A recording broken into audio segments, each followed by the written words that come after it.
Bueno, buenas tardes y bienvenidas y bienvenidos todos a esta conferencia sobre ciudades verdes, sobre ecosistemas y sobre infraestructuras necesarias para estas ciudades amables.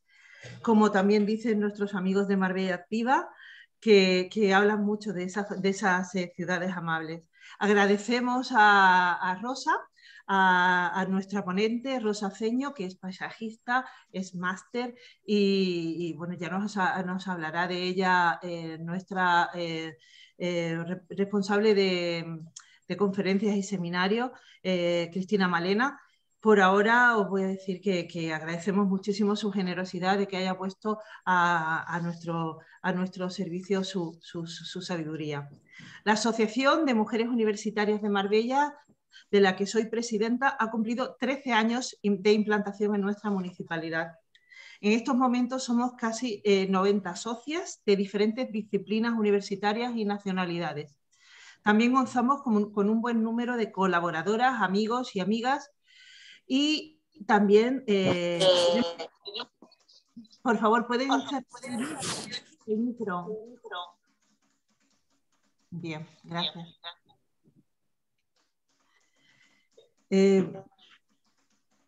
Bueno, contamos también con el reconocimiento social en nuestras áreas y fuera de ellas. No en vano, de aquí ha nacido la iniciativa del Puente Cultural de Habla Hispana, que tantas colaboraciones está propiciando con Latinoamérica. Hace 3 años recibimos la categoría de entidad de utilidad pública tras pasar unos estrictos controles de transparencia, de objetivos y de labor realizada. Pertenecemos a la Federación Española, a la Europea y a la Internacional de Mujeres Universitarias y se nos oye en la ONU. Desde el año pasado, pertenecemos a la red andaluza de entidades conciliadoras de la Junta de Andalucía. Hemos asistido al Congreso Regional de Coeducación y al de Violencia. Trabajamos, como ya os he mencionado, en la educación permanente y realizamos numerosas actividades culturales como cineforum, tertulias literarias, conferencias, seminarios, veladas musicales, encuentros de socias y foros diversos. Por otra parte, nuestras cuotas de socias y algunas de nuestras actividades, como los seminarios y veladas artísticas, tienen un segundo objetivo, que es conseguir fondos para nuestro programa de becas para chicas brillantes con necesidades económicas de nuestra zona de influencia. En la actualidad tenemos becadas 58 chicas y estamos abriendo en estos momentos el programa de becas para iniciar la dotación de fondos y además la puesta en promoción en todos los institutos para que las chicas puedan saber que tienen esa posibilidad, para que las chicas vayan teniendo contacto con nosotras, los institutos, sus orientadoras, y estamos en ese proceso ahora mismo para que en el mes de julio aproximadamente demos las becas. Este año hemos dado 13 becas y tenemos que decir que quedaron en la bolsa 22 chicas muy brillantes que cumplían todos los requisitos, a las que no tuvimos fondos para dar esa beca. Y lo lamentamos muchísimo. En la actualidad, pues eso, estamos trabajando en ese tema y os animo por eso a participar en nuestras actividades, o a haceros socias, las que seáis universitarias, las que no, o haceros colaboradoras y a estar siempre con nosotras, porque lo que queremos es que Marbella y su zona de influencia pues progrese, que seamos cada vez mejores y que sea más justa y más equitativa nuestra sociedad. Y en estos momentos pues le paso la palabra a Cristina Malena, que nos va a presentar a la ponente. Muchas gracias, Ana. Buenas tardes a todas y a todos. Realmente es un placer presentar a Rosa Ceño, socia de AMUN. Pero Rosa Ceño es además paisajista, muy destacada, tiene una sólida carrera profesional y académica. Como paisajista ha realizado proyectos tanto en España como en el Caribe, basados en un paisajismo sostenible y de conjunción de jardines y arte. En nuestro país cabe destacar, entre otros, entre estas propuestas de Rosa, el Árbol de los Deseos, con el cual obtuvo el premio Design Week Marbella 2021 a la mejor propuesta Iconic Center o sus propuestas conceptuales, como el Jardín del Edén, Adán y Eva, y otro, el Jardín del Edén, el Sendero del Arte, en torno a obras de Chillida, Syriza y Tolosa. Multifacética y emprendedora, Rosa Seño fue fundadora y directora de la empresa Art in Translation, dedicada a la traducción especializada en arte y cultura, y ha cursado un micromáster sobre ciudades verdes, naturación y agricultura urbana, esto en el año 2018, y posteriormente un máster en jardines históricos y servicios ecosistémicos de la infraestructura verde por la Universidad Politécnica de Madrid. Aparte de todo esto, Rosa posee una licenciatura en traducción e interpretación por la Universidad Pontificia de Comillas y una diplomadura en marketing por la London School of Economics. Rosa Seño es intérprete jurado de idioma inglés del Ministerio de Asuntos Exteriores y tiene perfecto dominio, además del inglés, de los idiomas alemán, italiano, francés y criollo, habiendo cursado estudios de esas lenguas en Alemania, en Italia, en Francia y en Haití. Esto es un muy breve resumen del currículum de Rosa, que realmente es espléndido y seguramente ustedes lo van a poder apreciar más, su capacidad y su talento además para transmitir sus conocimientos ahora mismo. Así que le damos la palabra a Rosa. Pues muchísimas gracias. Muchísimas gracias, Cristina y Ana Eugenia. Para mí es un placer estar con las socias de AMUM y con los demás invitados que tenemos hoy para hablar de un tema que está de actualidad, que nos incumbe a todos porque está muy relacionado con el cambio climático. Y vamos a ver brevemente conceptos básicos, pero muy importantes para poder entender la nueva realidad de las ciudades y qué es todo esto de la infraestructura verde y sobre todo de los servicios ecosistémicos.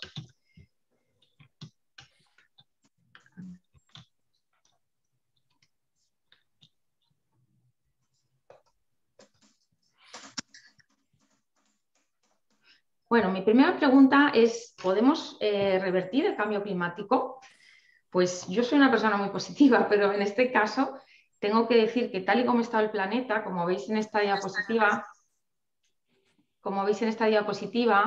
ese mundo ideal que hemos creado, rodeado de naturaleza y unos edificios, un arco iris, no es real. Detrás de ello hay una gran industria que empezamos a desarrollar en el siglo XIX y que poco a poco ha ido ganando terreno a las zonas verdes, y no solo eso, ha empezado a contaminar el aire, el clima y las ciudades. El aire que respiramos está contaminado. Entonces, ¿qué nos queda? Pues nos quedan dos opciones: o mitigamos estos factores negativos o nos adaptamos creando unas ciudades resilientes, ¿no?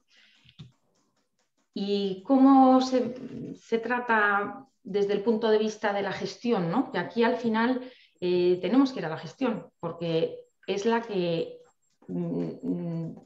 a largo plazo tiene el poder de hacer cambios en los países y en las organizaciones, ¿no? Entonces, Marbella, que es donde vivimos nosotros, dentro de lo que son sus diferentes ámbitos de gestión, como el medio ambiente, el turismo, el urbanismo, las infraestructuras, los servicios de movilidad, los espacios verdes, está muy centrada en el turismo, porque para nosotros es uno de las riquezas económicas que tenemos y lo que nos hace poder desarrollar y evolucionar y crear riqueza, ¿no? Es importante la línea de trabajo del ayuntamiento en ese campo y ha tenido sus frutos recientemente en nuestra ciudad. Siempre estamos hablando de lo que es la financiación, cómo vamos a financiar ese cambio de gestión. Por ejemplo, algunas veces pues oímos los argumentos es que no hay fondos para realizar esa transformación.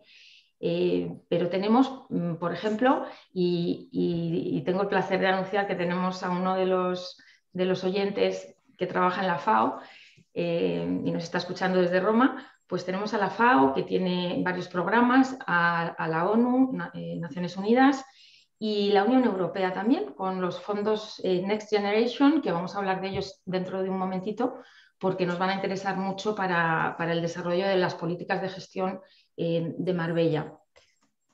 Otro tipo de financiación que se puede encontrar para este cambio de gestión es privada o público-privada. Pero lo que más nos interesa es este maravilloso premio que le han dado a la ciudad de Marbella y que ha recibido la alcaldesa.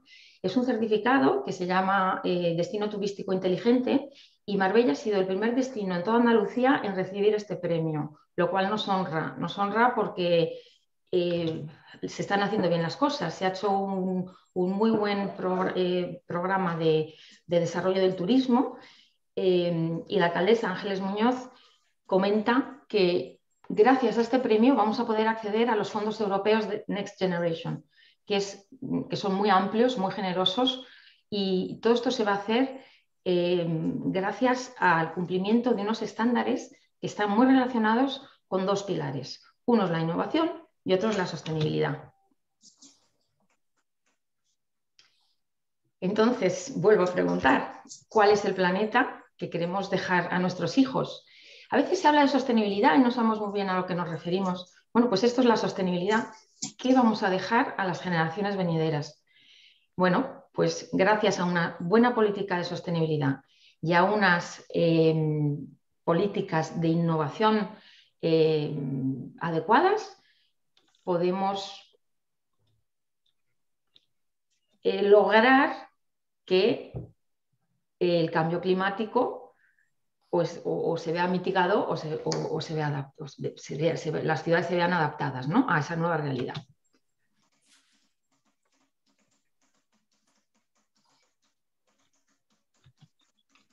Bien, vuelve a aparecer Naciones Unidas. ¿Por qué? Porque se han fijado unos objetivos de desarrollo sostenible que se llaman los ODS, que supongo que algunos habréis oído hablar de ellos, y son 17. Son 17 políticas. Para nosotros, los que estamos en el mundo verde, pues son 17 maneras de cambiar el mundo a través de la infraestructura verde. Esto requiere una nueva gestión de la infraestructura verde. ¿Y cómo se puede lograr? Pues siempre mediante alianzas que van a poder cambiar la forma en la que se hacen las cosas y también solidificar las instituciones, o sea, que las instituciones tengan una base que también promueva tanto la paz como la justicia. ¿Y quién se tendría que aliar en ese tipo de nueva gestión? Por un lado, las instituciones de las que ya hemos hablado, por otro lado, tanto el sector público como el privado, pero no hay que olvidar a los ciudadanos. Los ciudadanos, la participación ciudadana es clave. No podemos hacer políticas sin la opinión del ciudadano.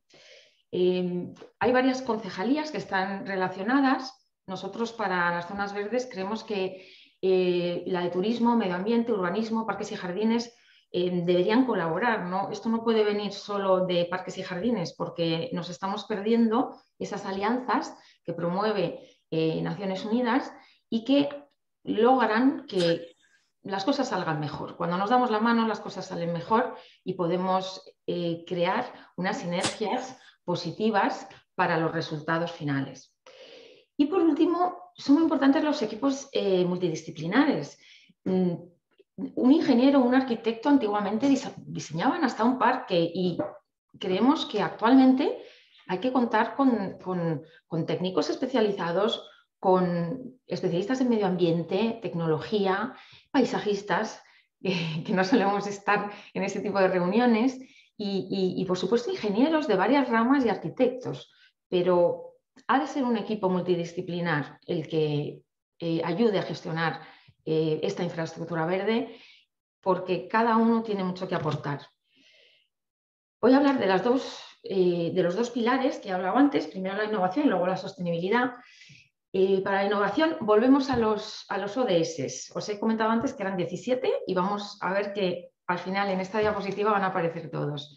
Partiendo del número 9, que habla de la industria y la innovación, creemos que la educación de calidad es esencial, desde la formación que va a tener un jardinero hasta la de los gestores de la infraestructura verde. Eso va a provocar pues, mejores trabajos y un crecimiento económico. Si hay más trabajo en el sector, por ejemplo, ahora estamos desarrollando el turismo y se va a hacer con este sello tan importante que nos han concedido, bueno, pues eso va a reducir las desigualdades. Y cuando se reducen las desigualdades, pues hay una igualdad de género más justa y como hay más trabajo, disminuye el hambre y terminamos con la pobreza, que es uno de los objetivos. Todos estos son objetivos para el 2030. Y por otro lado está la sostenibilidad. Estamos creando ciudades y comunidades sostenibles. ¿Qué necesitamos en esas comunidades? Pues tener un agua limpia, una red de saneamiento apropiada, tener que la población tenga salud y bienestar y haya unos servicios adecuados para cuidar a los ciudadanos. Y, por supuesto, que las empresas, desde el punto de vista privado, realicen una producción responsable, pero que los consumidores también hagan un consumo adecuado, ¿no? Y, por último, tanto la acción climática como la vida de los ecosistemas se puede mejorar con la infraestructura verde. ¿Y qué es la infraestructura verde? Que ya hemos hablado de ella. Bueno, pues es una red, vamos a dejar de ver las zonas verdes como puntos aislados. Vamos a unirlos como si fuera una telaraña, no solo por España, sino por Andalucía y a menor escala, o por Europa a mayor escala, ¿no? O a nivel internacional. Esta red de zonas verdes, su objetivo es proporcionar la mayor cantidad de servicios ecosistémicos que se pueda. Luego iremos a los servicios ecosistémicos y los vamos a aclarar. Y sobre todo proteger la biodiversidad, porque la biodiversidad va a estar desplazándose por esas zonas verdes y necesitamos la biodiversidad para mejorar el cambio climático. La infraestructura azul es muy importante y muchas veces pues, la obviamos, pues resulta que es que el agua absorbe más CO2 que un árbol en un momento determinado. Entonces hay que cuidar los mares, hay que cuidar los ríos, lo que se vierte a esa infraestructura azul, porque es nuestra aliada y la vamos a necesitar. Y luego he puesto el ejemplo de dos guías. Una es la guía, son guías de infraestructura verde. Una es la guía abreviada, que es la guía divulgativa de la infraestructura verde municipal. Y la otra, cuya dirección y redacción ha estado a cargo del doctor Pedro Caraza. Es un gran libro de casi 400 páginas que detalla pues todos los conceptos relacionados con la infraestructura verde municipal. Yo la recomiendo, se puede encontrar por internet, y también la versión un poco más reducida, que es la divulgativa, ¿no? Y pasamos a la Red Natura 2000. Bueno, hemos hablado de que esta infraestructura verde no puede estar aislada, sino que tiene que haber una conectividad entre las zonas verdes. Bueno, pues tenemos la Red Natura, que es una red ecológica europea que une zonas de conservación de la biodiversidad. A nivel europeo tenemos pues este mapa, el que está en el centro, y vuelvo a las alianzas de Naciones Unidas. Tenemos que colaborar entre los municipios, entre las ciudades, entre los países, para que esta red sea una realidad, para que haya corredores no solo aéreos, sino terrestres y también acuáticos. Entonces, cuando la biodiversidad se puede desplazar por todo el territorio de Europa tranquilamente, porque hay una zona verde conectada con otra zona verde, pues hemos logrado un gran objetivo, porque la biodiversidad pues, va a estar fomentada, ¿no? En el otro mapa que vemos hay unas zonas verde oscuro y eso ya estamos en Marbella, ¿no? Entonces tenemos por un lado Sierra Blanca, que rodea nuestra ciudad, es el parque, es la sierra que tenemos en Marbella, y se ven muchos afluentes, muchos ríos que van bajando desde las sierras hacia el mar. Nosotros tenemos pues algunas ideas para conectar toda esa red, y una primera fase podría ser conectar la zona de especial conservación de Río Real y de Río Verde, que está a la izquierda y a la derecha de la ciudad de Marbella, con Sierra Blanca, que está detrás, y la senda del litoral con el mar Mediterráneo, que está delante. Ahí ya tendríamos un anillo. Sería el inicio, ¿no? de una concepción de un anillo verde alrededor de la ciudad de Marbella. Y luego, como hemos hablado de esas alianzas y esa conectividad, pues podemos de alguna manera seguir avanzando, ¿no? Tenemos otros dos ríos, que son el Guadaiza y el Guadalmina, que podrían ampliar lo que es esta primera fase, pero además estarían unidos con la Sierra Bermeja y Real, y con el CEC de la Sierra Bermeja y Real y el CEC del Valle del Río Genal, y a su vez conectados con la Sierra de las Nieves. Todo esto se podría conectar también con Estepona a través de otros CECs, y luego el CEC de los Reales de la Sierra y el Parque Natural de la Sierra de Grazalema, ¿no? En Cádiz. Y así iríamos hilando y avanzando en esa red de infraestructura verde. Eso es lo que sería el bosque periurbano, ¿no? Que está fuera de la ciudad de Marbella, alrededor. Es lo que nos rodea. Y ahora vamos a ver en esta parte... Perdona, está en la foto de la derecha, ¿no? Sí, ahora sí. ¿Te importa con el cursor más o menos explicarnos la superficie de la que me estás hablando? ¿Es posible? Voy. Un momentito.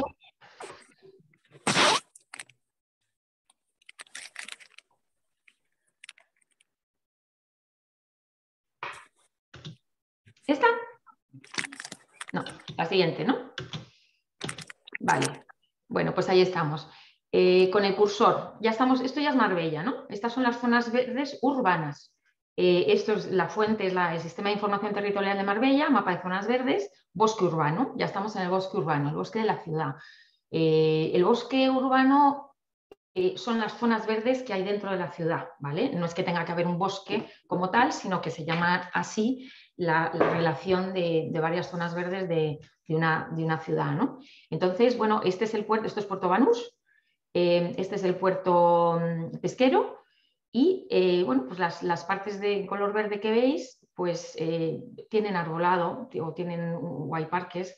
¿Qué pasa? Que la conectividad no es total, o sea, hay alguna conectividad que tampoco funciona porque lo que está plantado pues no es exactamente la plantación adecuada para que haya un corredor. Entonces, vamos por fases. Tenemos primero las zonas verdes urbanas, como parques, jardines, riberas, huertos, y aquí cito el Paseo de la Alameda, el Parque de la Constitución, ¿vale? Son grandes zonas como parques, ¿no? Que hay dentro de la ciudad. Luego hay unos corredores ecológicos que unen estas zonas verdes urbanas, garantizan la conectividad, como por ejemplo la Avenida del Mar, el Paseo Marítimo o la calle Ricardo Soriano, que enlaza varios parques. Y luego están las zonas núcleo o de conservación, que son especiales para la biodiversidad, ¿no? Fauna y flora, como Sierra Blanca, que está por aquí. Esto ya es Sierra Blanca, esto de aquí, que está detrás de... tenemos la Concha, que es este pico de aquí, y bueno, todos esos afluentes y ríos que bajan de la sierra. Y luego están las zonas como de amortiguación, que están entre lo que es el bosque periurbano y las zonas de transición. Entonces, tenemos, por ejemplo, el Parque de Nahueles, que está por aquí, que está entre entre la Sierra Blanca y lo que son las zonas más urbanas. Y vamos a hablar de otro concepto, que es un poco lo mismo, porque al final el capital natural es el stock de recursos naturales que tenemos, ¿no? Y que además nos producen un flujo de beneficios. Se ha hablado durante mucho tiempo del capital económico, del capital social y del capital humano. Y todo eso siempre se ha considerado que conforma lo que es la riqueza nacional. Bueno, pues ahora tenemos un nuevo concepto que se llama el capital natural, porque con la infraestructura verde pasan varias cosas. Primero, que se unen todas las zonas verdes, como hemos visto antes en el bosque urbano y el bosque periurbano, con el objetivo de transformarlos en unos potenciadores de servicios ecosistémicos. ¿Para qué? Pues para mitigar el cambio climático. Al final está todo relacionado. Existe una organización que es la Natural Capital Coalition, que ha creado un protocolo precisamente estandarizado para que las empresas puedan medir y valorar de forma estandarizada su capital natural, porque es un valor. Ya no es algo de lo que se habla abstractamente. Y otro concepto que está muy relacionado con el capital natural es el de la economía circular. La economía circular, al final, es intentar que los materiales, productos, recursos se mantengan en lo que es en el sistema de la economía el mayor tiempo posible. Reciclaje, por ejemplo. Y llegamos a la biodiversidad. Aquí me gustaría hablar de tres conceptos. Primero, comentar que sin la biodiversidad no podemos vivir. O sea, tenemos una piedra angular. Es esencial no solo para los seres humanos, sino también para el clima. Importante para la salud, para la economía. Y la Unión Europea ha decidido pues, convertir la biodiversidad en algo que hay que reparar de aquí a 2030. Entonces, por un lado, vamos a dar una definición de biodiversidad entendida como diversidad biológica, y es la variedad y la variabilidad, las dos cosas, de la vida en la Tierra en todas sus formas. Bueno, fauna y flora. Ya sabemos que hemos destruido una gran parte de la biodiversidad. Hay animales que ya no existen, hay plantas que no volveremos a ver jamás. Y el ritmo de destrucción de esta riqueza natural es alarmante. Un ecosistema, vamos al segundo concepto, es una gran comunidad de organismos que viven en una zona determinada, como en los mares, en los bosques o en el desierto, ¿no? Y los servicios ecosistémicos de los que estamos hablando desde el principio, que yo creo que es el concepto a lo mejor menos conocido actualmente, pues son todos los beneficios que las personas obtienen de los ecosistemas. Por ejemplo, la protección contra incendios, la atenuación del ruido, podemos hablar de la absorción del CO2 y más sistemas que vamos a ver ahora en detalle. Vamos a ver la división de estos sistemas, de estos servicios ecosistémicos. Tenemos aquí otra definición, la que da la Forestry Commission, que son beneficios que la población obtiene de la naturaleza. Hay que quedarse con eso. La naturaleza nos da mucho y eso hay que saber y poder cuantificarlo. Hay dos tipos de clasificaciones. Una por lo que nos proporcionas y otra por el tipo per se, por la naturaleza, ¿no?, de este servicio. Tenemos los servicios abióticos, que son los físicos y los químicos, como el pH, el agua, la luz, no vivos. Y por otro lado tenemos los bióticos, que son los vivos, la flora y la fauna. Y luego dentro de la siguiente clasificación que voy a hacer, pues es como la que veis en la imagen central. Tenemos 4 tipos de servicios, ¿no? Uno es el de abastecimiento. Este es el tradicional, el que siempre nos ha proporcionado la naturaleza. Hemos extraído de la naturaleza madera para hacer las casas, comida para comer, agua para beber y lo vamos a seguir haciendo. Vamos, no podemos vivir sin ese tipo de servicios que nos da la naturaleza. Estos son los materiales. Por otro lado están los servicios de regulación. Estos no se ven tanto, pero son esenciales porque si no está regulado el proceso ecosistémico, como la calidad del aire, la fertilidad de los suelos o el control de las inundaciones, la polinización, si eso no pasa, no hay cultivos, no comemos y es una cadena, la cadena no funciona. Por otro lado están los servicios culturales. Los servicios culturales pues son beneficios inmateriales, no los podemos tocar, pero proporcionan salud y bienestar. Algo tan importante como eso, actualmente hemos pasado una época terrible con el COVID. Yo creo que todos sabemos que necesitamos salir a dar un paseo por el campo, estar cerca de la naturaleza, disfrutar de un paisaje bonito, eso es la belleza escénica, y todos esos servicios culturales son indispensables para el ser vivo. Y luego están los servicios de apoyo, que son los necesarios para que todos los demás se puedan dar. Por ejemplo, el suelo. O sea, si no hay suelo, pues no se puede plantar y no podemos andar. Entonces, son como de apoyo, por eso se llaman de apoyo o de soporte.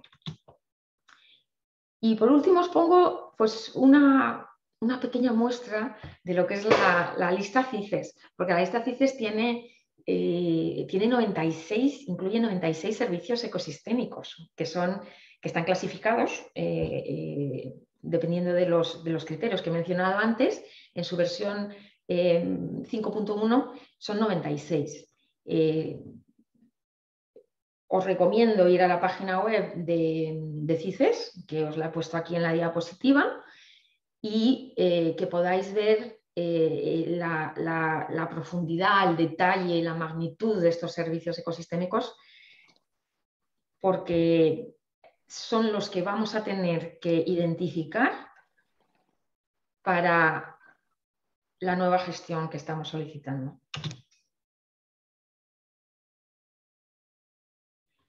Bueno, el árbol. ¿A quién no le gusta tener un árbol cerca, verdad?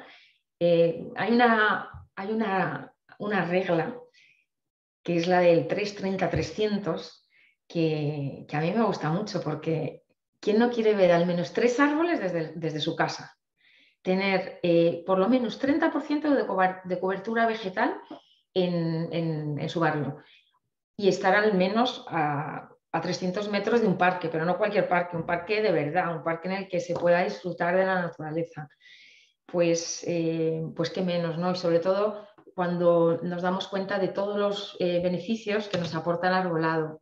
Por ejemplo, absorbe el CO2, es capaz de retener el agua, reduce la erosión, también reduce la temperatura y la contaminación acústica y ambiental. Todos esos ruidos que oímos pues, pueden ser mitigados por los árboles.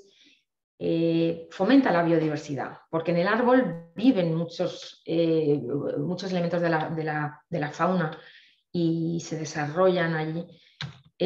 También un árbol, una zona verde es capaz de revalorizar un activo inmobiliario. ¿Cuántas veces hemos visto que una casa que está cerca de una zona verde tiene un precio superior a una casa que no está que está en medio del cemento o en un parque industrial? Y por último, por supuesto que contribuye a la salud y al bienestar, como hemos visto antes, ¿no? Es un servicio ecosistémico muy valorado. También tengo que hablar de los diservicios, que son los no beneficios, es decir, pues hay árboles que emiten unos compuestos orgánicos volátiles que son dañinos. Bueno, pues hay que actuar en consecuencia.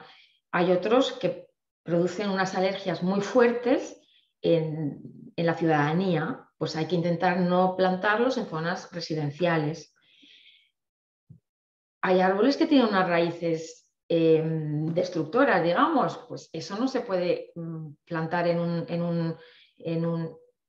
un viario estrecho de 50 por 50, porque al final es lógico que ese árbol acabe destruyendo las aceras, el cemento y todo lo que le pongan por delante, o incluso que las raíces acaben creciendo por debajo y se infiltren en la red de drenaje, la obstruyan y tengamos inundaciones. Pero eso no ha sido culpa del árbol, ¿no? Luego también, por otro lado, el tema de las fachadas. Hay veces que se planta un árbol enorme pegado a un edificio. Y voy a hablar un poco de la poda. La poda indiscriminada de los árboles es perjudicial para los árboles. El árbol no hay que podarlo, al árbol no le pasa nada, el árbol está en el campo, pues nadie va a podarlo. El árbol tiene sus ramas, su estructura, su forma, y lo que pasa es que eso llega a ser un diservicio cuando lo plantamos en una zona que no es la adecuada. Pero la solución no es la poda, la solución es revisar ese arbolado, y si hay que quitar un árbol de unas aceras, se quitan y se plantan otros adecuados, porque hay que calcular que esos diservicios a la larga no van a hacer más que crecer, ¿no? Y voy a un caso práctico, los alcórteques vivos. Y ya empezamos a hablar de una cosa que me gusta mucho, que son las soluciones basadas en la naturaleza. Las soluciones que la naturaleza, inspiradas en la naturaleza, vamos a decir, ¿no? Si, por ejemplo, ¿cuántas veces hemos visto los alcorques que parecen ceniceros? Ahí se tira todo, se tiran papeles, se tiran colillas, y no voy a dar más detalles. Bueno, pues, ¿y si ponemos plantas autóctonas en esos alcorques? Si ampliamos también el tamaño de esos alcorques y realizamos un control biológico del árbol que está ahí plantado, para que la biodiversidad que se acerca a esas flores, que de alguna manera atraen a ciertos insectos, luego esos insectos se encargan de comerse las plagas que tiene el árbol. Pues fantástico, ¿no? O sea, al final estamos intentando volver a la naturaleza, que la naturaleza cuida a la naturaleza. Si un insecto que vive en el alcorque es capaz de combatir una plaga, ¿por qué vamos a estar con todo tipo de tratamientos que son costosos y que muchas veces ni se usan precisamente por ese coste? La naturaleza tiene la solución de todo, todo viene de la naturaleza.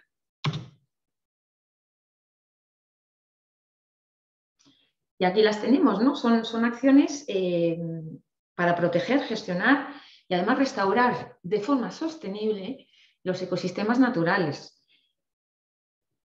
y al mismo tiempo proporcionar beneficios, servicios ecosistémicos para el bienestar humano y para la biodiversidad. Bueno, pues ¿cómo lo hacemos? Os voy a poner un par de ejemplos. Hay también un vínculo un link a estas iniciativas, y este me gusta mucho porque el SUD es un sistema urbano de drenaje sostenible.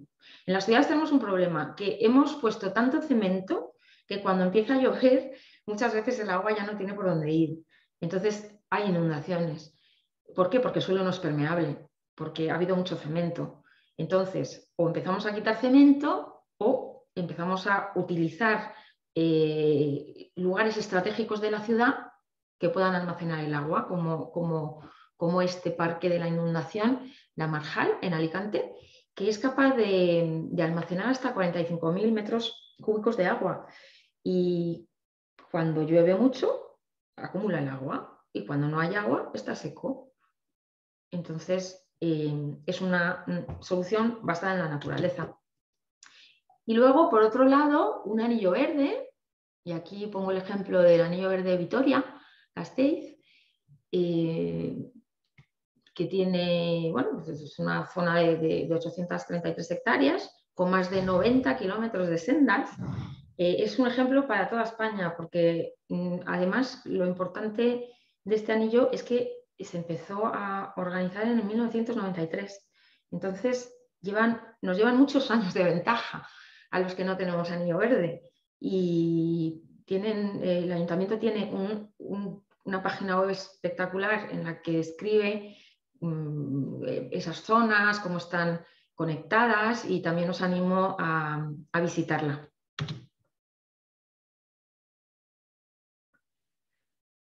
Y hablamos de otro término, que es la naturación urbana. ¿Qué es la naturación urbana? Bueno, pues al final es traer el verde a la ciudad, ¿no? De alguna manera.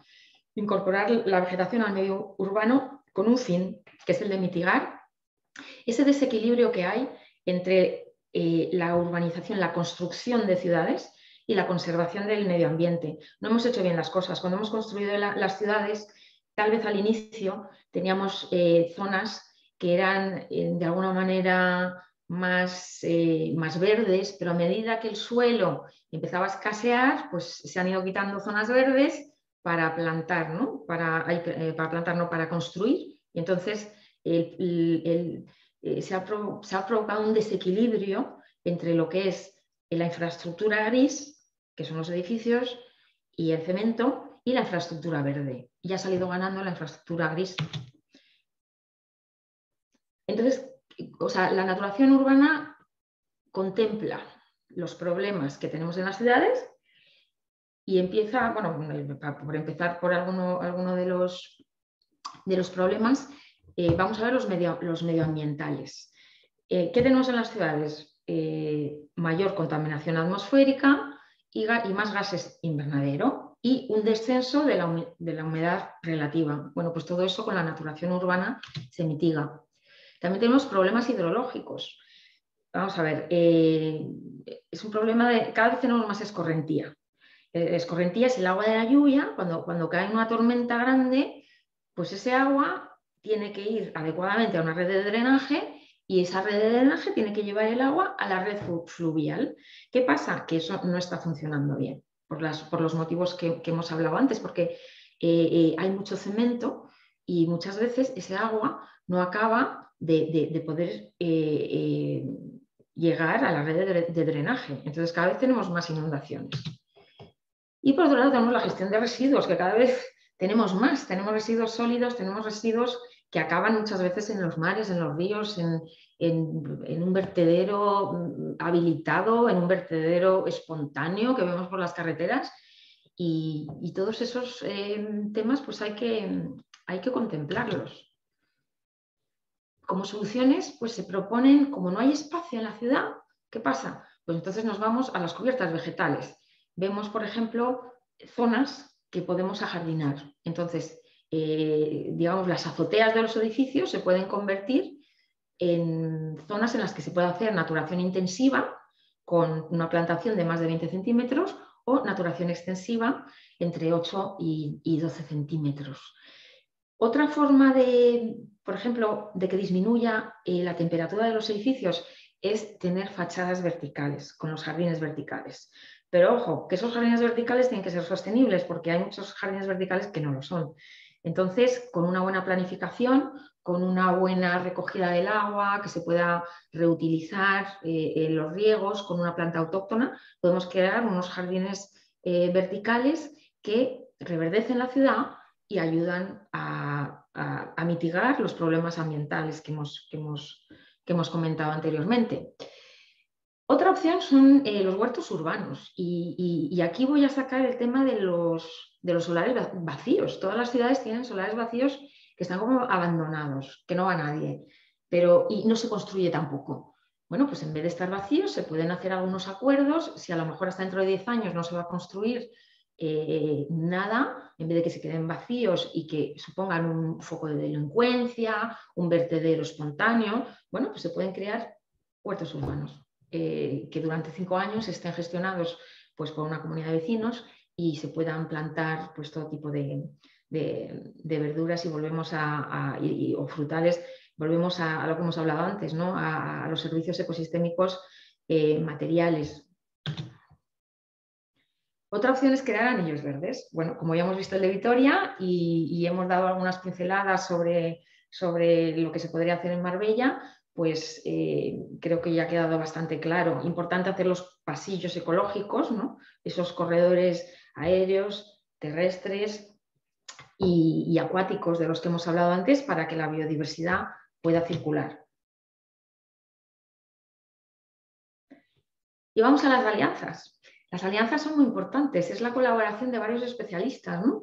Para crear espacios verdes. No podemos hacer las cosas solos. Igual que antes hemos hablado de los equipos, ¿no? Que no podemos dejar a un ingeniero decidir sobre toda una infraestructura verde, porque hay otros colectivos que pueden aportar muchas cosas, aquí es lo mismo. Debemos de crear alianzas. Tenemos la suerte de tener en Andalucía a la Asociación Multisectorial de la Jardinería Andaluza, que es muy activa y que constantemente está recordándonos pues, todos estos conceptos que acabamos de repasar, ¿no?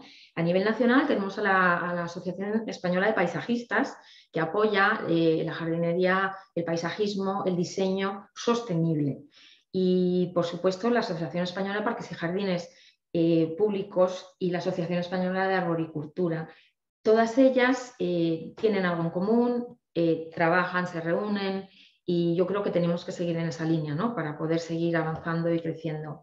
Se han creado sinergias, ya os he comentado antes lo de los equipos multidisciplinares, pero es que no me voy a cansar de repetirlo porque es muy importante que junto a un urbanista haya un ingeniero, pero que también haya un arquitecto y un paisajista, un biólogo, un botánico, porque incluso artistas y artesanos, todos tenemos algo que aportar, ¿no? en esta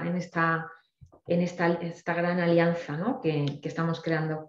Y luego están los grupos de interés. Aquí tenemos que tener en cuenta, o sea, a quién le va a importar la infraestructura verde, ¿no?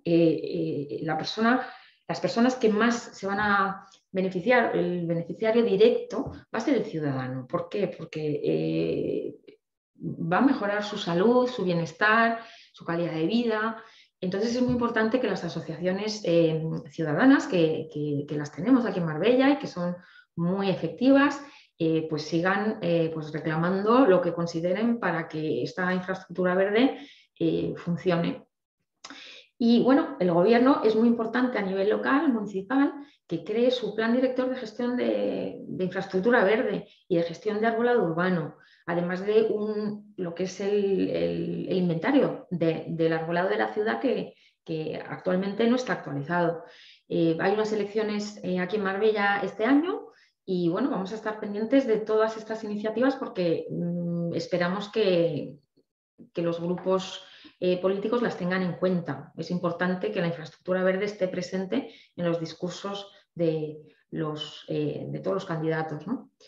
Las instituciones a nivel de Unión Europea, ONU, FAO, como hemos dicho antes, son esenciales porque ahora mismo con el sello que nos han otorgado aquí en Marbella, el sello DTI, pues podemos aspirar a los fondos Next Generation de la Unión Europea y cuantos más fondos tengamos, más podremos invertir en analizar, valorizar y cuantificar los servicios ecosistémicos de la infraestructura verde. El sector empresarial es clave. Las empresas turísticas, hoteles, restaurantes, las empresas que realizan también visitas o viajes a zonas verdes, el turismo astronómico que está tan de moda últimamente, las empresas agroalimentarias, las sanitarias. Por ejemplo, pongo el ejemplo del plan que tiene Sanitas, ¿no? De Healthy Cities, que es bastante potente y está dedicado no solo a sus empleados, sino a sus socios. Hay que tener en cuenta también el sector académico, la Universidad Politécnica de Madrid, con su programa RES 2+1, está haciendo un esfuerzo espectacular. Ha cambiado toda su política, tiene todo tipo de ensayos y actividades relacionadas con el desarrollo de la infraestructura verde. Y muchas gracias a los medios de comunicación que ahora cuando hemos querido proponer esta conferencia, pues hemos tenido desde la Televisión de Marbella, la Televisión 7 de Andalucía, Radio COPE, las radios SER, todos nos han entrevistado para saber, para difundir esta iniciativa y poder hablar de la infraestructura verde y los servicios ecosistémicos. O sea que muchas gracias. Bueno, y ahora vamos a hablar del nuevo paradigma del que se está hablando tanto, es la nueva gestión de la infraestructura verde. ¿Y cómo se hace esa nueva gestión? Bueno, pues lo primero que tenemos que hacer es aceptar que el capital natural es imprescindible para mitigar el cambio climático. O sea, sin el capital natural no hay mitigación del cambio climático. Hay que estudiar el capital natural que tenemos. En la diapositiva que hemos visto al principio, hemos podido ver el capital natural que tenemos en Marbella, el bosque urbano, el bosque periurbano, y tenemos que cuantificarlo, valorarlo, analizarlo, para poder saber cuántos servicios ecosistémicos está generando esa infraestructura verde. Esa infraestructura verde tiene que ser el punto de partida para la posterior asignación de recursos. Y ahora lo explico. Entre las herramientas tecnológicas tenemos ARIES, tenemos ITRI, tenemos muchas herramientas de innovación tecnológica, y ahí revierto a las políticas de turismo y a las políticas que está financiando la Unión Europea. Hay que innovar dentro de la sostenibilidad. Bueno, pues estas herramientas son lo último y están totalmente adaptadas para poder contabilizar, una vez que sepamos el bosque urbano que tenemos, cuál es el beneficio por cada árbol, cuánto nos está proporcionando, y tenemos que usarlas. Y una vez que sepamos cuántos servicios ecosistémicos está generando la infraestructura verde, pues ya nos podemos dedicar a asignar los recursos. Pero esto tiene que ser, se tienen que asignar los recursos de forma proporcional, no aleatoria, proporcionalmente a la cantidad de beneficios económicos que están generando en términos de servicios ecosistémicos. Tenemos que desterrar esas prácticas que había antes, que se decía, bueno, pues venga, vamos a asignar a estas zonas verdes pues esta cantidad, sin un criterio que no esté basado en los servicios ecosistémicos. Ahora ya existen, sabemos que se pueden cuantificar, pues entonces hay que tenerlos en cuenta, y los presupuestos tienen que ir en sintonía con los servicios ecosistémicos. Hay que alinear los problemas urbanos con las ODS. Como veis, a la izquierda tenemos otra vez los ODS. Tenemos el número 13, el 15, estamos con acción por el clima, ecosistemas terrestres, industria, salud, bienestar, ciudades y comunidades sostenibles, y paz y justicia con instituciones sólidas. ¿Por qué están aquí? Bueno, pues porque estamos todos unidos, estamos todos en línea con lo que se ha aprobado en Naciones Unidas. Queremos tener ciudades sostenibles, queremos que estos objetivos se alcancen en 2030, y para eso tenemos que trabajar. Los objetivos no vienen solos, ¿no?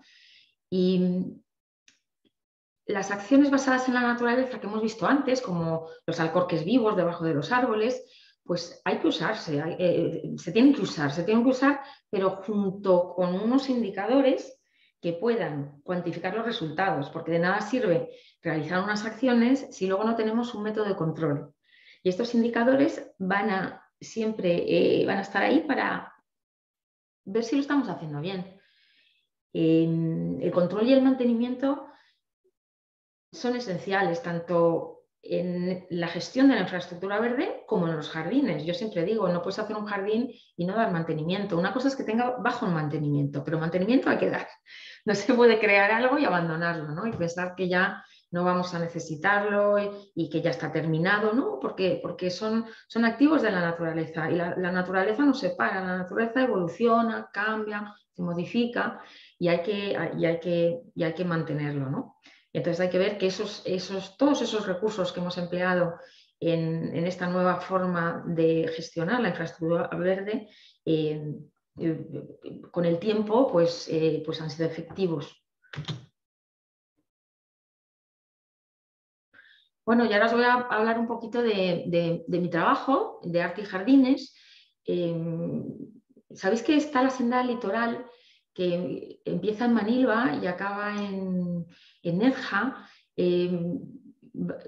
va por la Costa del Sol, y bueno, el año pasado estuve trabajando en un proyecto precisamente en primera línea de playa,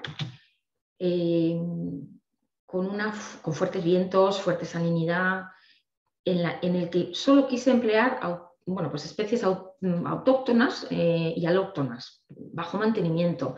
Porque aquí en la costa, en Marbella incluido, siempre se dice que, bueno, es que no se puede plantar nada en primera línea de playa, es que se muere todo.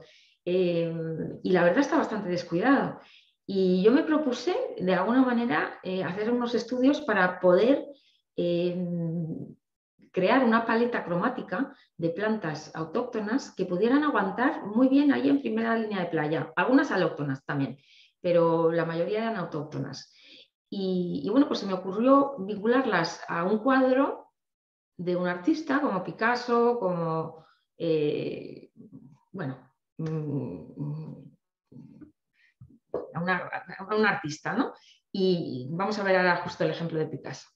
Y bueno, pues dividir el litoral, que era una franja como, bueno, bastante prolongada, dividirlo en 9 partes, 300 metros lineales exactamente, y que cada isla, hacer como unas islas con las plantas, o sea, plantarlas con forma irregular, y que todo lo que hubiera dentro tuviera una paleta cromática, ¿no? Inspirada en ese cuadro. Utilicé más de 2.500 plantas, 67 especies botánicas nuevas. Y bueno, estos son los cuadros. Tenemos un Mondrian, Magritte, Gauguin, hay un poco de todo, ¿no?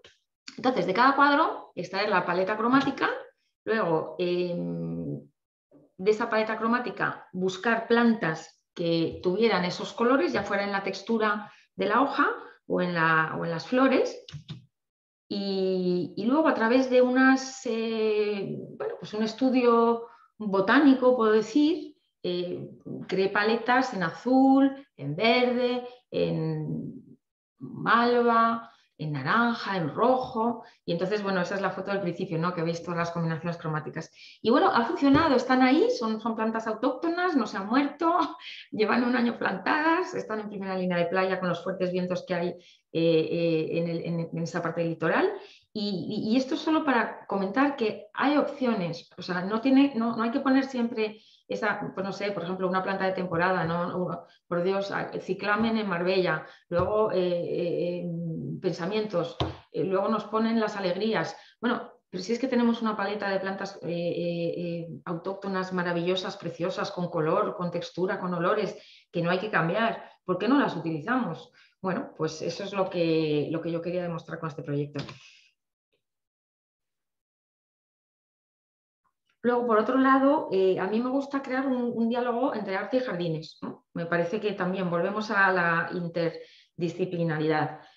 ¿Por qué hay que plantar las esculturas en el césped o en el cemento? Pues entonces, bueno, esta es una escultura en la Nunciatura Apostólica de Haití, por ejemplo, con un jardín sostenible, con bromelias y agaves y con colorido, ¿no? El colorido de la textura. Luego, gracias a la colaboración de la Galería Blanca Soto Arte de Madrid, creamos aquí en Marbella lo que fue el Jardín del Edén, con plantas tropicales en un lado, autóctonas en otro, y bueno, un diálogo de lo que puede ser la planta de 2 tipos, ¿no? con diferentes necesidades hídricas. Y bueno, esto es un proyecto también que se hizo en la comunidad de una comunidad de Puerto Príncipe, con un proyecto con Arte Jardines, en el que los artistas locales pintaron un mural con arte, y yo como paisajista pues puse varios tonos de plantas que iban cada vez a un color más claro, ¿no? Y bueno, a nivel infografía, pues lo mismo, yo sigo preguntando que por qué las esculturas han de estar plantadas en el césped.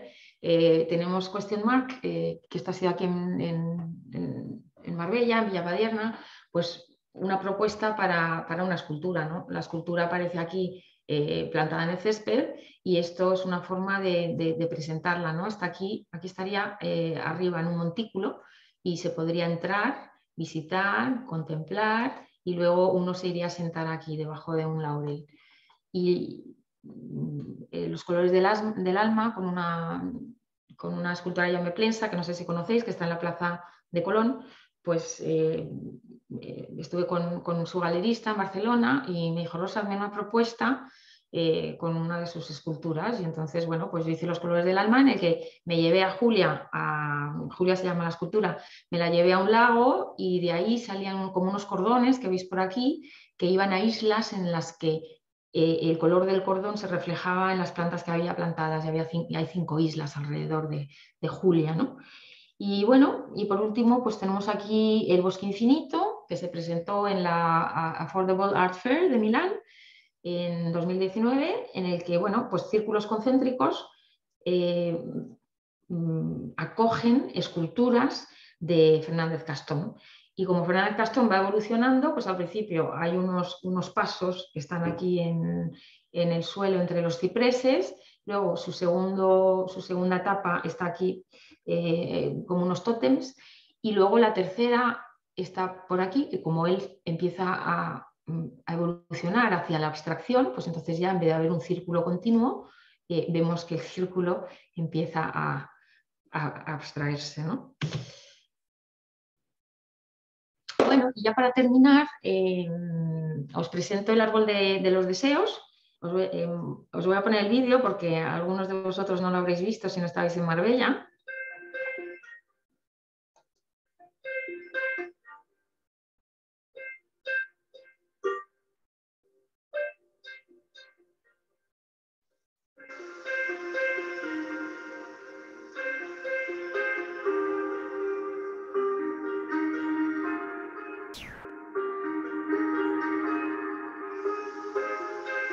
Rosa, sí. No se ve... ¿No se ve? Bueno, se ve una foto fija. Ah, pues entonces no lo pongo. Rosa, tienes que la dirección es ponerlo aparte. Vale. Pon el enlace. Vale.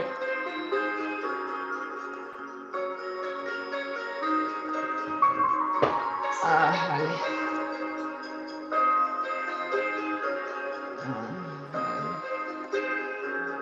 No se ve. Cuéntanos qué pasa en el vídeo. Pues no sé. Bueno, a ver un momentito. Se ve, No se Rosa, tu PowerPoint. No se está viendo. No se está viendo el vídeo. Vale. No. Pues es que lo voy a quitar. Sí. Ya. Sin embargo, se oye la música del vídeo. Sí, pues no sé por qué. Bueno, pues no sé ponerlo, no pasa nada, porque está ahí, muchos de vosotros vinisteis al Palacio de Congresos y bueno, pues si no se puede ver, pues no pasa nada. Bueno, quería por un lado dar las gracias a la Asociación Española de Paisajistas, a la Asociación Multisectorial de la Jardinería Andaluza, gracias Aurora, a la Politécnica y a mi querido programa de estudios propios de la Politécnica, de la Ingeniería de Montes, que es la que ha organizado este máster en jardines históricos y servicios ecosistémicos de la infraestructura verde. Muchas gracias. Todavía no he terminado el máster, que antes han dicho máster, todavía no he terminado, pero los módulos de infraestructura verde y servicios ecosistémicos sí. Ahora, y nada, darles las gracias por todo lo que me han enseñado. Y a MUM sobre todo por darme la oportunidad de hablar de la infraestructura verde y por acompañarme siempre en todo lo que hago. Y por último me gustaría preguntar, o sea, este árbol era un proyecto de participación ciudadana, ¿no? Venían los visitantes, aportaban sus deseos, junté con más de 500 deseos para el árbol, maravillosos, muchos de ellos relacionados con el medio ambiente. Y mi pregunta es, ¿a qué estás esperando para pedir tu ciudad verde? Todos queremos una ciudad verde y yo espero que la podamos tener dentro de poco, pero la participación ciudadana es muy importante y espero que a partir de ahora pues todos empecemos a pedir esa ciudad verde. Muchas gracias. Gracias. Gracias a ti, un placer. Muchas gracias, me ha encantado. Muchas gracias, Rosa. Deja de compartir pantalla y ahora si queréis preguntar algo podemos hacerlo, ¿vale? Vale, voy. Si alguien tiene alguna... Gracias, Rosa, que ahora no te veo. Aquí está. Vale, ya está. Oye, que me ha encantado, sobre todo las propuestas, ¿no? y sobre todo también lo del el anillo, el anillo verde. Sí. Me preocupa un poco porque en ese anillo verde nosotros tenemos muchas zonas que son zonas que están protegidas porque tienen una especial vegetación y una especial fauna. Entonces, me gustaría saber, si no os importa que sea la primera en preguntar, si habéis, o tú o si tu proyecto ha contemplado el respeto a esas zonas y cómo se integra en el proyecto. ¿Me explico? Claro, por supuesto, es que ahí están las dos políticas. Si está bien, se conserva y si no, se restaura. Es que esos bosques de ribera que muchas veces están bajando de esos ríos no están conservados. Al revés. Entonces hay que analizar la infraestructura verde y la azul y o conservar o restaurar. Pero Vale. tiene que hacer de corredor, entonces por supuesto que eso está protegido, pero restaurado. Claro, cuando no está restaurado, cuando está, digamos, en mal estado, no está haciendo la función de corredor, porque puede haber una carretera, puede haber un puente, puede haber... Y entonces, bueno, hay una zona por aquí cerquita que tiene a unas nutrias y siempre se veía un cartel de cuidado con las nutrias porque por aquí pasan las nutrias. Pues está por Puerto Banús, por arriba. sí, por arriba de Puerto Banús. Bueno, pues han puesto dos alambradas, o sea, y ya no pueden pasar las nutrias. Yo no sé, han quitado el cartel, pero las nutrias no lo saben todavía.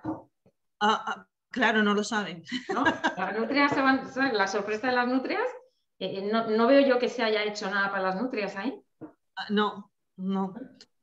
Bueno, Fabiola, ¿quieres tomar tú la palabra? Porque Fabiola es representante de Marbella Activa, ellos son muy activos en el tema de las ciudades amables y bueno, te estaba felicitando, así que si quieres tomar la palabra para hacerlo, seguro que le gusta.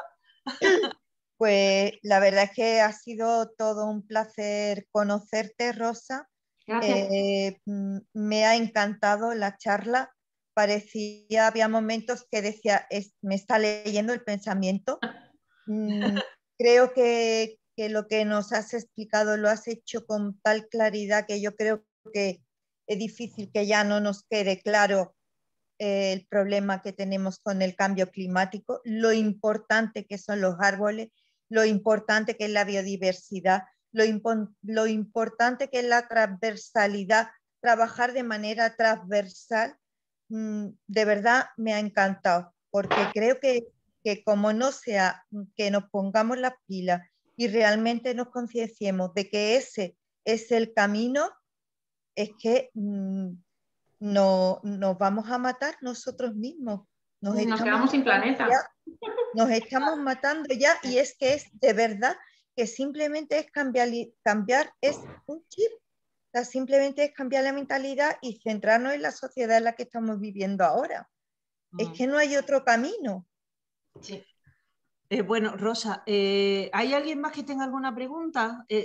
A mí yo les agradecería a todos los que están que se encendieran la cámara, porque me gusta ver a las personas, ya que tenemos tan pocas oportunidades de vernos. Y bueno, pues nada, me encantaría veros, la verdad. Y bueno, yo tenía alguna pregunta. Si hay una persona sí, que... Garbiñe levantó la mano. Sí, ay, gracias, hija. Es que soy la cegatona del grupo y encima me ponen aquí a dirigir. Gracias, Garbiñe. Gracias a ti por todo lo que hacéis. Mira, a ver, has hablado de jardines verticales y es una cosa que a mí me entusiasma. Veo que otra persona también ha hecho una pregunta al respecto, pero ¿eso requiere una estructura especial? ¿Se perjudica la fachada? ¿Está contraindicado en sitios que son húmedos? Porque claro, yo ahora mismo vivo en un sitio que es húmedo y estaba contemplando la posibilidad de hacer un jardín vertical porque me encantan. Pero lo que no sé es si luego voy a tener problemas de capilaridad, claro. aunque esté bien hecho, aunque tenga desagües, pero aunque esté bien hecho, si igual no es indicado para un sitio húmedo, como puede ser el País Vasco. No está contraindicado, de hecho todos los países de Europa, del norte de Europa, tienen sus jardines verticales, sus cubiertas vegetales Yo siempre digo lo importante es que esté bien hecho, que haya una impermeabilización, que haya unas capas, hay muchos sistemas, eso ya son empresas privadas, cada una tiene lo suyo. Lo único que digo, atentos al coste de mantenimiento sobre todo. ¿Ah, sí? Sí, porque... Bueno, pero en eso, perdona que interrumpa, Rosa. ¿Quién sí, eres, hija? ¿Puedo? sí, claro, Aurora. Aurora de la Asociación ¿Quién eres? de Jardinería de Andalucía. Ah, ¿cómo Muy se bien. Sí. Aurora. Aurora. Vale. Precisamente es curioso, pero en la zona, como bien dice Rosa, en el norte en la zona donde más se utiliza la jardinería vertical y los techos verdes, es en países donde dirías tú, bueno, pues no es necesario. Lo mismo pasa también con el arbolado. Quizás vemos aquí a nivel nacional, Vitoria, son ciudades del País Vasco, Barcelona y tal, apuestan mucho por el arbolado, quizás porque son más avanzados en la cultura de arboricultura y de espacios verdes. Ellos apuestan más por eso y lo que sí es cierto que la jardinería vertical está muy conseguido ya el mantenimiento y lo que importa, como en todo, como bien ha dicho también Rosa en cuanto al arbolado, que es el diseño, el buen diseño y que lo hagan buenos profesionales, reduce muchísimo el coste de mantenimiento y porque la buena elección de especies y un buen diseño hacen que el mantenimiento sea muy pequeño. ¿Sí? Y además es que una de las cosas que se ha utilizado como jardinería vertical son los Parthenocissus tan conocidos en las fachadas, que se usan mucho, que pues, ellos solos se agarran, y eso llevan desde hace años en zonas del norte, un Garbiñe de Bilbao. Perdón, Sí, ¿cómo les llamamos? Partino. Pues en el País Vasco habrás visto tú Parthenocissus. mucho Parthenocissus, Tricospiratus. Parthenocissus, vale, ya está. Que Ya se está. Y luego se utiliza. pone rojo y se caen las hojas. Precioso, ¿no? Y eso Precioso. aísla, es un aislante que aquí deberíamos de utilizar más en Andalucía, quizás porque necesitamos sombra, pero la jardinería vertical es cierto que hay unas empresas muy buenas, y aquí en Andalucía tenemos una que es pionera, que es Terapia Urbana, que hace diseños espectaculares y con un coste mínimo de mantenimiento. Bien. Sí, porque una cosa es lo caro que puede ser el montarlo, pero lo que realmente preocupante suele ser el mantenimiento, porque el mantenimiento es para siempre. Sí, entonces exactamente. eso sí que hay que cuidarlo mucho, ¿no? Pero no tiene nada que ver la planta que tú me has mencionado con la hiedra, porque aquí hay mucha hiedra. No, y la hiedra la hiedra es un horror, porque la hiedra tiene las raíces que se alimenta, se penetra en los edificios, claro. Pero la Parthenocissus es totalmente aérea, bien, solamente usa unas ventositas de anclaje. Que decía, pues yo sí dije, yo solo escuché eso, que dice... He silenciado a esa persona porque no sabía si estaba hablando para todos nosotros o para ellos. ¿Vale? ¿Quién? Si quiere decir algo, que lo diga. Estaba Aurora por ahí, ¿no? Sí, yo estoy hablando, yo he hablado, sí. pero he oído a alguien que interrumpía y... Sí, y le he silenciado. ¿Has terminado, Aurora? Sí. ¿Qué quería decir? Sí, yo también, ya. Cristina, ¿me oyes? Sí. Dime. Rosa, una de las cosas que a mí me preocupa, si bien es cierto que acá en Marbella tenemos algunas zonas verdes preciosas, también me preocupa esto, y es para Marbella, para la Costa del Sol y en realidad para toda la costa mediterránea española, es a veces el urbanismo, más que urbanismo, es el cemento desenfrenado y cómo se compatibiliza con todo lo que tú nos has dicho sobre la sostenibilidad, etc. Yo vivo aquí en Marbella, en Elviria, donde tenemos un bosque pequeño que tú conocerás tal vez, precioso, cercano a la autovía, donde hacemos unas caminatas y es algo para preservar y cuidar. Pero cuán conscientes somos, por ejemplo, de cuidar este bosquecito que todos amamos en Elviria. porque a veces, a veces el cemento se impone, ¿no? Sí, bueno, pues es lo que comentaba antes de la infraestructura gris y la infraestructura verde. Durante muchos años hemos aumentado esa infraestructura gris y nos hemos comido parte de la infraestructura verde. Ahora la tendencia se invierte. Ahora hay que intentar volver a naturalizar las ciudades y atraer el verde a las ciudades y limitar un poco ese uso de la infraestructura gris, porque hemos visto que no funciona y que cuanto más infraestructura gris, más pavimentos impermeabilizados, más problemas de escorrentía, más problemas por la ausencia de zonas verdes, existe una desvalorización también a nivel inmobiliario de zonas que no tengan verde suficiente, y vuelvo a la regla que he comentado antes, 3, 30, 300.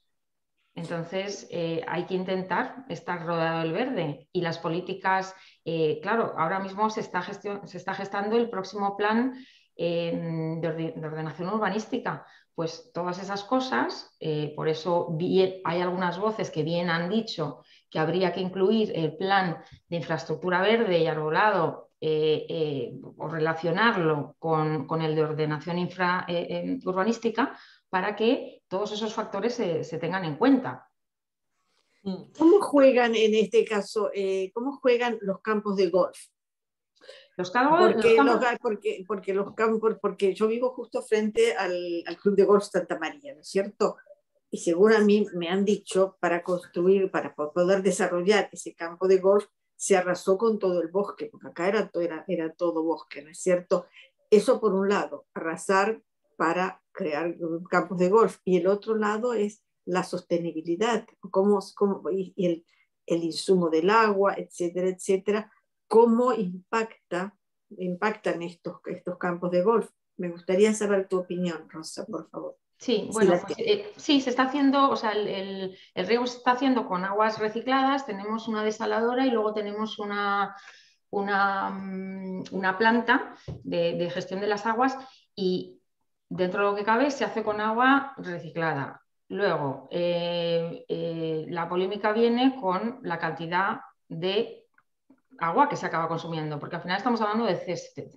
Dentro del césped hay muchas variedades. Hay variedades de césped que consumen menos, que consumen más, pero como los clubes de golf son privados, y ellos luego pues pagarán sus recibos de agua y todo lo que tengan que abonar, pues es una cuestión privada. Pero no cabe duda que también se realizan acciones para intentar que las variedades de césped que se ponen en los campos de golf y los sistemas de riego, ojo, que no solo el césped, sino el tipo de riego que lleva, que cada vez hay tecnologías que reciclan más el agua, pues que todo eso se tenga en cuenta, ¿no? Gracias. Bueno, no sé si hay alguien más, pero yo pregunté o más bien comenté, ¿dónde he puesto las gafas? ¿En la cabeza? Aquí. A ver, que exactamente qué tipo de plantas, Rosa, plantarías, porque ya me has contestado una de las preguntas. ¿Qué te parece que todas esas plantas que son caducas, que hay que renovarlas con las flores y que hay que estar regándolas y todo eso? Pues la has contestado sin que yo te lo tenga que preguntar durante tu charla, ¿no? Entonces, te preguntaría, ¿qué tipo de plantas autóctonas, de plantas que no tengan esa necesidad hídrica, que sean buenas para el suelo, que sean bonitas y ¿qué tipos son? ¿Nos puedes hacer una relación de esas plantas? ¿Qué podemos utilizar? Ay, pues mira, a mí me encantan las huestringias, por ejemplo, porque están prácticamente todo el año en flor. Las huestringias son muy bonitas, tienen además una textura muy agradable, y también la textura tiene varias tonalidades, y la podemos encontrar con flor en blanco, con flor en malva, con flor en azul. A mí la huestringia me encanta. Luego las gauras también me gustan mucho, que luego hay que podarlas en febrero, pero tienen una floración espectacular tanto en color blanco como en color rosa. También digo que la gaura blanca es perfecta para la primera línea de playa, mientras que la rosa mejor en la segunda. Esas son cosas que vas aprendiendo, no sé por qué, el color hace también, ¿no? Luego los convolvulus son fantásticos, convolvulus neurum.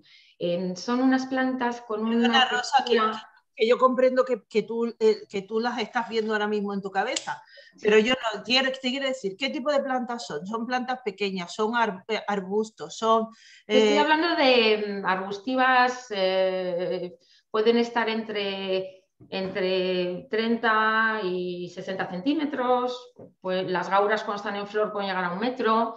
Estoy hablando de todas esas florecitas que pueden sustituir a la planta de temporada tan cansina, ¿no?, que tenemos en Marbella. Sí, y esas, por ejemplo, no habría como que estar plantándolas todo el rato. No. No. ¿No? Solo están en flor prácticamente meses. Es que es una. Y fíjate, el convolvulus, por ejemplo, tiene toda la hoja de color plateado y es preciosa y tiene muchísimas flores durante meses, blancas, y son mucho más bonitas que las que ponen. Lo que pasa es que no se conocen, si yo lo entiendo. Yo lo entiendo, pero para eso está, no sé si habéis visto en el proyecto de los colores del litoral. Yo estuve 6 meses trabajando en unas paletas de colores y yo tengo cientos de plantas identificadas y probadas, pues 67 variedades que están ahora mismo en la Costa del Sol, en primera línea de playa y no necesitan más que un riego a la semana, como mucho. Y por no hablar de la Lipia nudiflora, que es el sustituto perfecto para el césped, que es un césped que se puede regar pues como mucho 2 veces al mes, en invierno 1 vez al mes, y encima tiene florecitas, florece. Rosa, ¿por qué no usamos esas plantas? ¿Que son más caras o qué? No son más caras, son iguales. Es que no se conoce, no se aplica. ¿Sabes qué pasa? Que hay veces que es sota, caballo y rey. Aquí estamos en cicla, hemos pasado los pascueros, estamos en ciclamen, llegan los pensamientos y vuelven las alegrías. Y eso se lleva haciendo 20 años. Entonces nadie dice, oye, ¿por qué no ponemos convolvulus, huestringias, gauras y todo lo demás, que yo lo tengo documentado? ¿Y de qué color lo quieres? Porque yo, como digo, tengo colores para aburrir, porque tengo más de, no sé, 10 paletas de colores, entonces, y tengo más de 30 plantas que pueden servir. Es que existen las plantas. También tengo que decir una cosa, yo compré todas las plantas que pude a viveros en Andalucía, pero se me acabaron. Y tuve que recurrir a los viveros de planta mediterránea que hay en Cataluña, con la consecuente huella de carbono. Yo no lo hice porque yo quería, es que yo hablé con todos los viveros y me dijeron, Rosa, no tenemos esas plantas. Pero es planta mediterránea, autóctona, que los catalanes llevan cultivando desde hace 20 años. ¿Y qué pasa? Pues que tienen viveros muy potentes con esas plantas. ¿Por qué? Porque se usan en Palma de Mallorca, en las Baleares se está usando esa planta, en todo el Mediterráneo de la parte norte se está usando esa planta, hasta Alicante, y aquí no ha llegado. Pero tengo que decir, alegría, que hace poco Aurora, pues con uno de los miembros de la asociación, ahí sí que me mandó las últimas plantas y me puse contentísima porque había 2 o 3 de las que había puesto yo en el litoral y me dijo, no, es que ahora vamos a empezar a cultivar estas plantas. Yo, pues fenomenal, por lo que tienen que hacer, porque claro, si yo no encuentro la planta aquí, ¿qué hago? O pongo una planta inadecuada o me voy a Cataluña. Yo no me quiero ir a Cataluña, yo vivo en Andalucía. Claro. Pero si no encuentro la planta y tengo que hacer un proyecto de esta magnitud, pues me voy a Cataluña, y me vino un camión con 2.500 plantas de Tarragona. Yo no estoy orgullosa, pero gracias a esas plantas he hecho el jardín. ¿Y qué más hubiera querido yo que haber comprado las plantas en Andalucía? Pero tanto hablé con Guzmán, hablé con Agrojardín, hablé con los... O sea, y no había planta, no tenían esas plantas. Me acuerdo que cuando llegó uno de los listados, ya de la segunda fase, me dice, la responsable me dice, Rosa, no tenemos ninguna. Le pedí 50 plantas y me dice, ninguna. Bueno, pues hay que mejorar eso también a nivel viveros. Bueno, pues no sé Ana, si... ¿puedo hacer otra pregunta? Sí, sí, claro. Cortita, ¿eh? Cortita. Sí, sí, Termino sí. enseguida. Rosa, ¿no será que la contestación a todo esto es que hasta ahora la jardinería ha sido algo de un señor que montaba un vivero de aquella manera, bueno, que sus conocimientos botánicos estaban ligados un poco al pueblo y poco más? Entonces, todo el tema de jardinería no ha estado en manos de profesionales, en manos de gente que haya estudiado y que sepa qué plantas pertenecen a cada lugar, qué hay que potenciar, qué hay que destruir. Yo creo que me parece que ese es el secreto. Y entonces yo te pregunto si tengo razón en esa observación y si crees que se está haciendo algo al respecto. Pues yo no lo sé porque yo llegué a Andalucía hace 2 años, pero Aurora seguro que nos puede contar, porque ella sabe la historia de todos los viveristas de Andalucía y seguro que me echa una voz. Yo, si me permitís, contesto brevemente, pero pienso que yo llevo en el sector trabajando muchos años y un poquito conozco. Y pienso que siempre ha habido profesionales. Sí. Pero ha habido yo creo que es una cosa que no se le puede achacar a un solo factor.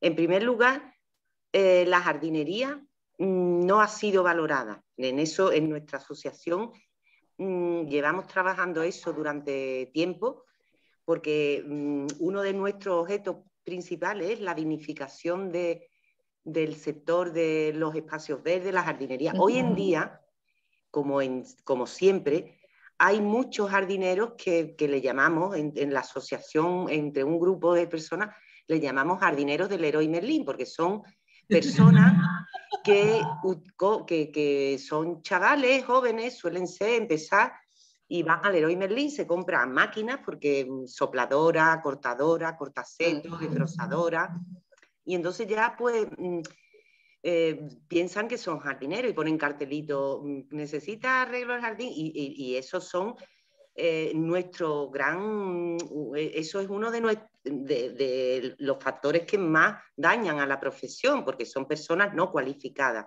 y que entonces llegan, te cortan, te ponen redondo todo lo que pillan o no, depende de lo que les gusta a ellos, y podan cuando llega la época de podar, porque también viene este tema de la agricultura, lo de podar árboles, porque antes decía Rosa, que los daños o sea, el árbol se poda porque estorba un edificio, tal y cual, pero la mayoría de las podas agresivas que se hacen en las ciudades no estorban a nadie. No estorban porque son en viario, la mayoría son plátanos que se desmochan, se tercian, y en realidad dices tú, es que ni siquiera estorba un edificio. Es porque tenemos ese concepto, sobre todo en Andalucía, de ser muy limpio. Aquí hay que limpiar y pintar, y cuando llega el otoño, pues toda la gente se vuelve loco con las motosierras, porque los árboles echan hojas y entonces hay que quitar. ¿De dónde sale la hoja? De los árboles. Pues eso hay que quitarlo para acabar pronto con la hoja. Y no vemos la belleza del otoño, de las hojas caídas en el suelo. Entonces yo siempre digo que en todo en la vida el cerebro está primero que la máquina. No podemos, un jardín necesita sensibilidad y utilizar la cabeza y las manos, porque las plantas son seres vivos, y que lleguen con una motosierra, una desbrozadora, que le hacen daño en los troncos y se mueren, o herbicidas, productos, todo para la prisa, porque este mundo y este sistema en que vivimos, y todo va con prisa, entonces el jardín lo tienen que hacer en 2 horas rápidamente para ir a otro, para que te dé tiempo, y todo eso pues hace que no se valore a los profesionales que aman, como Rosa, o como muchos de ellos y de nuestros asociados, el mantenimiento y el cuidado de los jardines, el diseño, estudio, y eso ha ocurrido siempre, con otras características. Ahora estamos en la era digital y tenemos otras matices, pero siempre ha ocurrido, y lo que está claro es que el tema de la profesionalidad viene por una parte de hacernos valer nosotros los profesionales, y por otro que la sociedad sepa que lo mismo que una casa, tú no se la encargas a cualquiera que se compra un palaustre, sino que busca un arquitecto porque sabe que tu casa va a estar bien si la hace un arquitecto que sea bueno. Pues tienes que buscar para tu jardín que es para toda la vida y que te va a acarrear muchos problemas si no lo hace un profesional porque te plante una araucaria en un jardín de 5 metros cuadrados o de 1000 cosas, pues tienes que buscar a un profesional que sepa diseñar, porque el diseño es la base de todo. Y luego ya eso te hará tener más o menos mantenimiento. Si te pone plantas acordes a tu clima, a tus necesidades de agua, de suelo, de orientación, de todo, pues ese estudio tú vas a pagar a un profesional, pero vas a tener, y eso la sociedad lo tiene que saber. Y en la pirámide famosa donde se ponen las prioridades del ser humano, que está abajo, el trabajo, la vivienda, la familia, lo otro. Antes la jardinería estaba muy arriba, como una... Y ahora estamos viendo que la salud, como bien ha explicado Rosa también, los beneficios ecosistémicos de los espacios verdes son enormes y entonces estamos un poco más reteniendo que en las ciudades tiene que haber verde, porque es que nos va la vida en ello. Claro. Muy bien, ya me muchas callo gracias. porque me enrollo. Teníamos a Rodrigo Lapuerta, que creo que se va ya, no sé si sigue conectado y que nos quiere decir algo. Desde la FAO en Roma. Pues Rodrigo, tienes la palabra. No, me está escribiendo Rosa en privado. Bueno, precisamente agradecer muchísimo a la Asociación de Mujeres Profesionales por esta ponencia excepcional de Rosa. Me ha encantado, la verdad, como a todos vosotros. Y nada, yo estoy encargado en FAO, soy el director de logística. La FAO es, como sabéis, la Organización de Naciones Unidas para la Alimentación y la Agricultura. Y estamos llevando ahora un proyecto muy interesante que me recuerda muchísimo todo lo que Rosa está contando. Perdona, Rodrigo, ¿te importa? ¿Dónde tienes el micro? ¿No me oís bien? Ahora sí, ahora mejor. Ahora mejor. Es que, sí, eso. Es que me veis de lado porque tengo un cable que me falta. No sé si se oye. Decir solo que estamos llevando un proyecto súper interesante, que es hacer todas las oficinas de la FAO en el mundo, que son 500, más verdes. Y estamos ahora mismo en un proyecto muy interesante en la sede de la FAO, que está en Roma, haciendo un montón de huertos urbanos, de jardines verticales, de huertas hidropónicas, de bosques sostenibles, ¿no? Y es un año, en un año yo creo que tendremos un edificio completo totalmente verde en el centro de Roma, en una de las terrazas más bonitas que Rosa ha estado. Y bueno, pues invitarles a todos a que vean un ejemplo claro de cómo... ¿No se me oye? Sí, se te oye, pero respecto a eso, porque precisamente yo había hecho una pregunta que al final no la he hecho, que tenía que ver también con lo que decía Garbiñe y Larrazábal. O sea, que tú estás haciendo un proyecto en Roma, en un edificio antiguo o moderno. Un edificio antiguo, es el antiguo ministerio de la colonia de Mussolini, es un edificio de inicios de... Sé dónde está. Pues sí. Entonces, Rodrigo, ¿y cómo tenéis que acondicionar eso para lo que decía Garbiñe, de las capilaridades y todo eso? A ver, hemos tenido que hacer toda una rehabilitación del último piso de la FAO, donde está la terraza, acondicionarlo para poder tener, claro, el peso que lleva tener jardines, huertos, el tratamiento de las aguas. Entonces es un ejercicio complicado. Hemos tenido fondos del gobierno de Israel, del gobierno italiano, pero vamos, es una inversión política, ¿no? Porque lo importante también es que en todas estas ciudades pues empieza a haber más edificios más verdes. Es un gesto, ¿no? Es un gesto, sí, porque claro, la FAO son 190 países, ¿no? Que ven justo lo que la sede hace, ¿no? Y que replican en otras ciudades. Yo creo que las ciudades verdes es el futuro, es imprescindible. Me ha encantado que Rosa haya mencionado los 17 Objetivos de Desarrollo Sostenible, uno a uno, porque la diversidad y la naturaleza son fundamentales para la vida. Nos olvidamos todos de que la vida depende de la biodiversidad, ¿no? Y que haya hablado de cada uno de esos 17 y el último de ellos que son las alianzas, que son también fundamentales. Entonces, decir nada que me encanta, que hay en gran parte de proyectos de la FAO que consisten en proteger la biodiversidad, en luchar contra el cambio climático, en luchar contra la desertificación, que es fundamental, particularmente en África, ¿no? Con proyectos financiados por la Unión Europea. Y me ha hecho recordar pues, la presentación de Rosa, el cariz mundial que tiene el tema de la vegetación, de lo verde, de lo importante que son los jardines en donde vivimos, ¿no? La última cosa que quería decir es que gran parte de los virus que han aquejado a la humanidad en estos últimos años, como el SIDA, el ébola y probablemente la COVID, tienen un origen animal. Y en muchas ocasiones se debe a la destrucción del medio ambiente, de los bosques, donde la vida salvaje no tiene cabida ya en su hábitat, ¿no? Y entra en contacto con el hombre. Entonces yo creo que nuestra supervivencia está basada en tener naturaleza, en tener verde y en vivir con ellos. Rosa también ha mencionado el desastre de los océanos, de la contaminación. Y bueno, nada, me ha encantado la charla y que me gustaría participar en otras y animar a Rosa que continúe con un excelente trabajo en Andalucía y ojalá me ayude en FAO en alguno de los proyectos que tenemos. Gracias.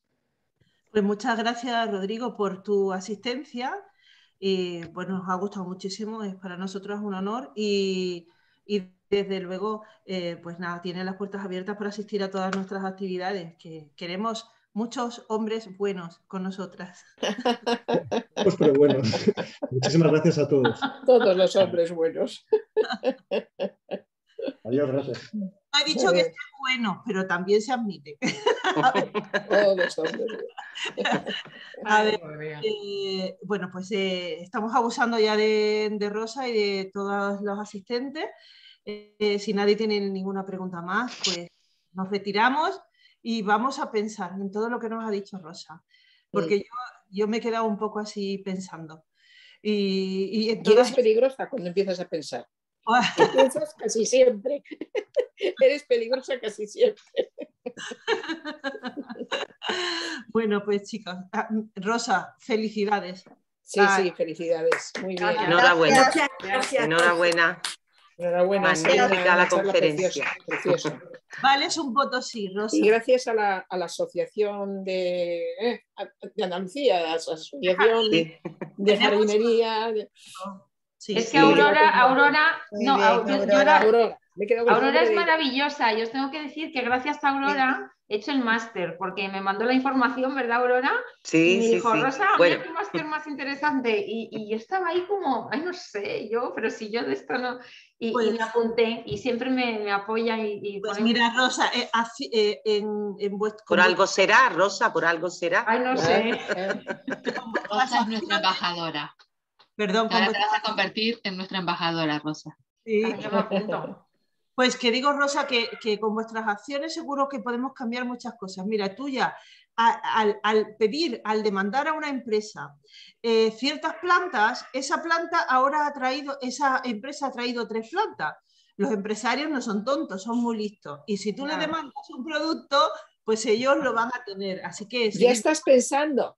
Ya estoy pensando, Bueno, chicos, adiós. Ha sido un placer. Un placer. Adiós, chicas. Encantada. Gracias. Adiós. Enhorabuena, Rosa. Gracias. Enhorabuena. Muchas gracias. Muchas gracias. Mar, que no te hemos oído. Te estado escuchando. Que no te hemos oído, Mar. Qué grande eres, qué grande. Gracias, me encanta que os haya gustado. No sé si... Ya no